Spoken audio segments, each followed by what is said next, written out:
बल्कि एक बहुत महत्वपूर्ण कंसेप्ट है महाभारत में।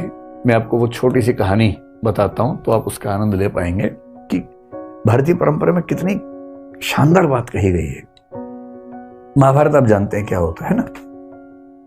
तो महाभारत का युद्ध चल रहा है कुरुक्षेत्र में, और युद्ध काफी सघन बिंदु पे आ चुका है, खतरनाक बिंदु पे आ चुका है। कौरवों की सेना बहुत बड़ी है, पांडवों की सेना छोटी है। बस पांडवों के पास ये है कि कृष्ण साथ में है, और कृष्ण की जो कूटनीति है, वैसे भी लठैती काम नहीं आती है, कूटनीति बहुत बड़ी चीज है लठैती की तुलना में, उसकी वैल्यू ज्यादा होती है। कृष्ण कूटनीति के इतने पुरोधा हैं कि उनके सामने बड़े बड़े जो बलशाली लोग हैं चल नहीं पाते हैं। अब हो क्या रहा है? अच्छा, कृष्ण को शुरू से अंदाजा था कि कर्ण को संभालना आसान नहीं होने वाला है, बाकी सबको संभाल लेंगे, कर्ण नहीं संभलेगा। तो कुंती ने कर्ण से एक निवेदन किया, और कर्ण ने अपनी माता से कहा, ठीक है माता जी, आप निश्चिंत रहें, आपके 5 बच्चे बचे रहेंगे। जिसमें निहित था कि मैं आपका एक बच्चा नहीं छोड़ूंगा, अर्जुन, बाकी सब छोड़ दूंगा। अब कुंती भी चिंतित है, क्योंकि वे बच्चे तो उसके हैं ना, बच्चे की चिंता किस मां को नहीं होगी। अब हो क्या रहा है युद्ध में? द्रोणाचार्य की मृत्यु हो चुकी है। अश्वत्थामा वाली कहानी आपने सुनी ही है। भीष्म भी युद्ध लड़ने की स्थिति में नहीं है, अब वो शैया पे लेटे हुए हैं, युद्ध नहीं लड़ रहे हैं। बहुत बड़े बड़े सैनिक कौरवों की तरफ के खत्म हो चुके हैं, हार चुके हैं। कर्ण कंट्रोल नहीं हो रहा, और पांडव उधेड़बुन में है। युद्ध के बाद शाम की मीटिंग चल रही है। युधिष्ठिर एक ऐसा व्यक्ति है जो बहुत ही विनम्र है, संयमित है। आप युधिष्ठिर के मुंह से गलत बात आमतौर पर नहीं सुनेंगे, क्योंकि संयम बहुत ज्यादा है। लेकिन उस दिन उस कमजोर क्षण में युधिष्ठिर भी संयम खो बैठे अपना, और अर्जुन को बोल रहे हैं कि तुम तो कहते थे कि तुम दुनिया के सबसे अच्छे धनुर्धर हो भाई। अजीब हाल है, तुम कर्ण को मार ही नहीं पा रहे। काहे कि तुम्हारी धनुर्विद्या, काहे का तुम्हारा गांडीव धनुष। ये सुनते अर्जुन को आग लग गई एकदम। और अर्जुन ने एक कसम ले रखी थी, प्रण लिया हुआ था कि यदि कोई मेरे गांडीव धनुष का अपमान करेगा तो मैं उसका जीवन ले लूंगा। ये प्रण लिया हुआ था, प्रतिज्ञा थी। अब मामला फंस गया कि अपमान कर दिया बड़े भाई ने। बड़ा भाई और पिता परंपरा में एक ही माना गया है, तो पिता स्वरूप बड़े भाई ने अपमान कर दिया। अब अर्जुन परेशान है कि यार मुझे प्रतिज्ञा पूरी करने के लिए अपने भाई का वध करना पड़ेगा। कृष्ण समझ गए कि ये मामला ठीक कर रहा हूं। कृष्ण उसके पास गया, बोले चिंता मत करो यार, रास्ता है इसका। क्या रास्ता है? बोले शास्त्रों में कहा गया है कि पिता का अपमान करना और पिता की हत्या करना बराबर बात है। तो तुम युधिष्ठिर का अपमान कर दो, तुम बड़े भाई के वध के पाप से मुक्त हो जाओगे। उसने कहा ये ठीक रहेगा। तो उसने उसी सभा में वापस जाके बोला, आपने जो जुआ खेला उसकी वजह सब कुछ हो रहा है। आपने ही सारी गड़बड़ की थी। उस दिन आपने पत्नी को दांव पर लगा दिया, राज्य को दांव पर लगा दिया। आपकी वजह से वनवास हम सबको मिला, हम सबका जीना मुश्किल हुआ। ये आप जिम्मेदार हैं इसके। युधिष्ठिर अवाक देख रहे हैं कि ये क्या बोल रहा है भाई, कैसे बोल रहा है। फिर कृष्ण ने संकेत किया, हो गया बस, पर्याप्त है। अब वापस आए।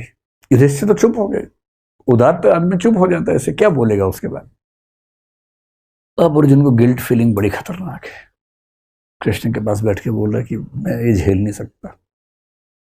पिता की निंदा और पिता की हत्या बराबर है। मैंने पिता की निंदा की, यानी कि मैंने पिता की हत्या की है, और पिता की हत्या के बाद मैं जीवित रहूं ये संभव नहीं है। मैं तो खुद को खत्म करूंगा। सबने समझा है, पर वो अड़ गया ना। और फिर चिता तैयार कर ली गई उसके लिए। अब कृष्ण को लगा, बताओ यार, एक सॉल्यूशन निकाला है तो मामला दूसरा फंस गया। फिर कृष्ण ने मामला संभाला। कृष्ण तो मामला संभाल लेते हैं। कृष्ण बोले, देखो शास्त्रों में एक बात और कही गई है। तो अर्जुन तो तैयार था एकदम। तो उसने कहा, क्या कहा गया है? कृष्ण ने कहा, आत्म प्रशंसा और आत्महत्या बराबर है। इसलिए अपनी तारीफ कर लो, आत्महत्या हो जाएगी। अब ये कहानी कितनी सही है कितनी गलत है मुझे नहीं पता, क्योंकि मैंने तो इंटरनेट से कहीं ढूंढी तो पढ़ी है पूरी कहानी। पर एक रोचक बात है, आत्म प्रशंसा को, नार्सिसिज्म को आत्महत्या माना गया है। और इसका मतलब है कि हमारी कल्चर ये सिखाती है कि कोई भी बच्चा अगर उछल कूद मचाए कि मैं तो ये हूं, मैं तो वो हूं, तो ना, तुम ये वो नहीं हो, एक बहुत बड़े संसार के छोटे से हिस्से हो, उतने ही हो, उतना ही अपने आप को समझो। और इसीलिए आपको इंडियन फिलॉसफी, इंडियन लिटरेचर की परंपरा में ऐसे एक से बढ़कर एक लोग दिखेंगे, बहुत योग्य थे पर बड़ा बोल नहीं बोलते थे। बड़े बड़ाई ना करें, बड़ा ना बोलें बोल, रहीमन हीरा कब कहे लाख टका मेरो मोल। जो बड़ा होता है बड़ाई नहीं करता है अपनी। रहीम कह रहे हीरा कब कहता है कि मेरा मोल लाख टका है, नहीं कहता, कहना भी नहीं चाहिए। क्यों कहना चाहिए? तो रहीम की ये लाइन नार्सिसिज्म के खिलाफ ही तो है। तुलसीदास जैसा आदमी जो इतना महान महाकाव्य, मतलब पूरी भारतीय परंपरा में सबसे महान महाकाव्य कौन सा मानता है? रामचरितमानस। भारत के दुनिया भर में मानते हैं, क्योंकि उतनी प्रसिद्धि किसी को नहीं मिली। वो आदमी इतनी महान रचना लिखने के बाद भी क्या लिखता है? कवित विवेक एक नहीं मोरे, सत्य कहो लिखी कागज कोरे। यानी कविता करने का विवेक रत्ती भर मेरे अंदर नहीं है, मैं तो जो सच समझता हूं कोरे कागज पर लिख देता हूं, बस इतना ही करता हूं। कवि न हो नहीं बचन प्रवीणु, सकल कला सब विद्याहीनु। ना कवि हूं ना भाषा की प्रवीणता मेरे अंदर है, सारी विद्याओं से हीन हूं, बहुत ही छोटा व्यक्ति हूं। ये वो व्यक्ति कह रहा है जिसने दुनिया का सबसे सफल महाकाव्य लिखा है, क्योंकि उसके संस्कार ये कहते हैं कि अपनी प्रशंसा करना बहुत बुरी बात है। कबीर दास ने पूरी दुनिया में आग लगा दी, इतना अच्छा साहित्य लिखा, इतना अच्छा साहित्य लिखा। और जब किसी ने पूछा कि आप इतनी अच्छी कविताएं कैसे लिखते हैं, तो क्या कह रहे हैं?